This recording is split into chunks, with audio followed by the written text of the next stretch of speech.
मरते हुए अभिमन्यु के कान में कर्ण ने क्या कहा। महाभारत का युद्ध अपने चरम पर था।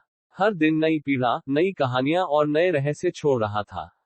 ऐसा ही एक रहस्य है अभिमन्यु की वीरगति का, जब वह चक्रव्यूह में फंसकर मारे गए। अभिमन्यु की मृत्यु के समय उनके कानों में कर्ण ने जो कहा, वह आज भी इतिहास और पौराणिक कथाओं में गूंजता है। इस कथा को समझने के लिए हमें उस दिन के घटनाक्रम में लौटना होगा। अभिमन्यु का प्रवेश चक्रव्यूह में।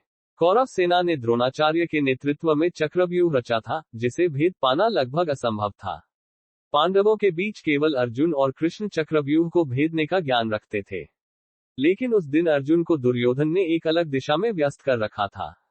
जब पांडव सेना संकट में फंसी, तब 16 वर्षीय अभिमन्यु ने चक्रव्यूह में प्रवेश करने का निर्णय लिया।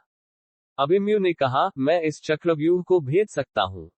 मुझे पिताश्री अर्जुन ने चक्रव्यूह में प्रवेश करने का ज्ञान दिया है। हालांकि बाहर निकलने का ज्ञान नहीं है, लेकिन मैं विश्वास करता हूं कि आप सभी मेरा साथ देंगे और मुझे बाहर निकाल लेंगे। युधिष्ठिर, भीम, नकुल, सहदेव और अन्य योद्धा उनके साहस से प्रेरित हुए और साथ देने का वादा किया। अभिमन्यु ने गर्जना करते हुए कौरव सेना के बीच चक्रव्यूह में प्रवेश किया। उनकी वीरता और कौशल ने कौरव सेना को हिलाकर रख दिया। अभिमन्यु का संघर्ष और छल। लेकिन कौरवों ने इस युद्ध में नीति और अनीति के सारे नियम तोड़ दिए। दुर्योधन, कर्ण, अश्वत्थामा, शासन, शकुनी और अन्य महारथियों ने मिलकर अभिमन्यु को अकेला घेर लिया। जब पांडवों ने चक्रव्यूह में प्रवेश करने की कोशिश की, तो जयद्रथ ने अपनी शक्ति का उपयोग करके उन्हें रोक दिया। अभिमन्यु अकेला था, लेकिन उसकी वीरता अद्वितीय थी। वह कर्ण और दुर्योधन की सेना को तीरों से भेदता हुआ आगे बढ़ा। लेकिन धीरे धीरे उसकी शक्ति क्षीण होने लगी। जब उसका धनुष टूट गया, तब उसने तलवार उठाई। तलवार टूटने पर उसने गदा उठाई। यहां तक कि अंत में उसने रथ के पहिए का उपयोग हथियार के रूप में किया। अभिमन्यु की मृत्यु का क्षण। चक्रव्यूह के भीतर अभिमन्यु पर 6 महारथियों ने मिलकर हमला किया। यह धर्म के विरुद्ध था, लेकिन कौरव सेना ने धर्म की परवाह नहीं की। जब अभिमन्यु ने अंतिम सांसें लेनी शुरू की, तभी कर्ण ने उसके पास जाकर कुछ कहा। युद्धभूमि में ये दृश्य देखने वाला कोई जीवित नहीं बचा, लेकिन महाभारत के श्लोकों में संकेत मिलता है कि कर्ण ने मरते हुए अभिमन्यु के कान में कुछ ऐसा कहा, जो न केवल उस समय के लिए, बल्कि आज भी रहस्यमय है।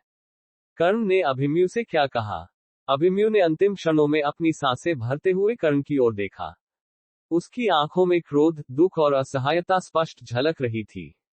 कर्ण ने उसकी ओर झुकते हुए धीमी आवाज में कहा, हे अभिमन्यु, तुमने आज जो वीरता दिखाई है, वह इतिहास में अमर हो जाएगी। लेकिन ये जान लो कि यह युद्ध केवल हथियारों का नहीं है, बल्कि नियति का खेल है। आज मैं तुम्हारे प्राण ले रहा हूं, लेकिन तुम्हारी मृत्यु व्यर्थ नहीं जाएगी। एक दिन पांडव तुम्हारे बलिदान का बदला लेंगे, और यह युद्ध समाप्त होगा। मैं ये सब जानता हूं, क्योंकि मैं स्वयं नियति का शिकार हूं।